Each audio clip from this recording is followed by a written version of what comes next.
Today, we mark the 58th annual Black History Month, a celebration of the part that Black Americans have played in building our great country. The story of Black Americans is one of valor in the face of hardship. The first blacks were brought to America against their will, kidnapped by the thousands from their homelands, and when they reached our country, they encountered prejudice and servitude. Until only a few decades ago, Black Americans lived lives that were separate and unequal. Most were taught in segregated schools. Too many could find only poor jobs, toiling for low wages. Blacks were barred from hotels and restaurants and made to use separate facilities and even forced to drink at separate water fountains. In a nation that proclaimed liberty and justice for all, too many Black Americans were living with neither. I remember some years ago, before we were freed from that kind of custom, a friend of mine telling me of having to tell his small son, who couldn't understand why on a hot day he could not drink from the fountain, and how his little son was crying. And hearing that story, I made up my mind then that anything I could ever do to help in seeing that no parent in this country ever again would have to tell a child they were denied something because of some difference in their complexion.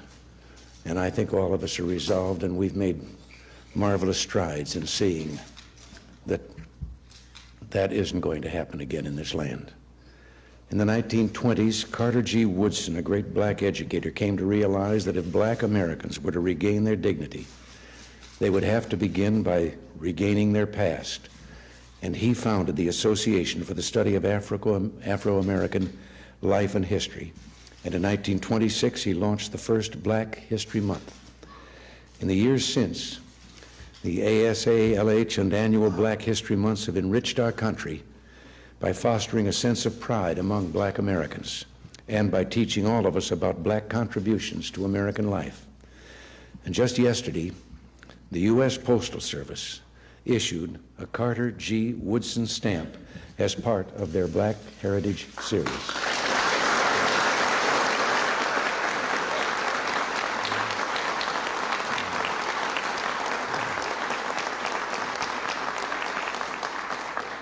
We'll remember great Black lawyers like Charles Hamilton Houston and William H. Hastie.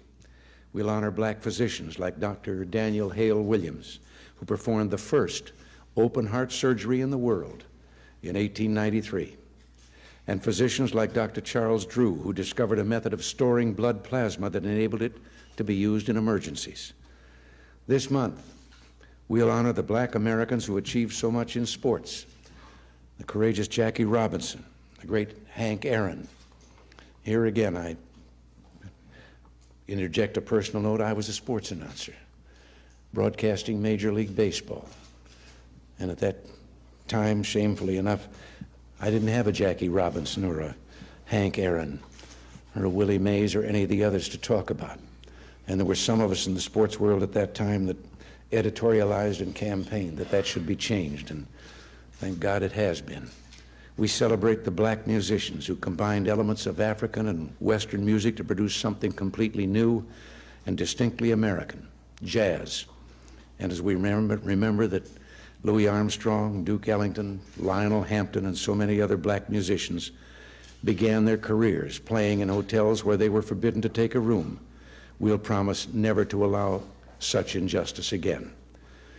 This Black History Month will remind Americans that again and again, Blacks have taken up arms to defend our country with their courage and, in thousands of cases, their lives.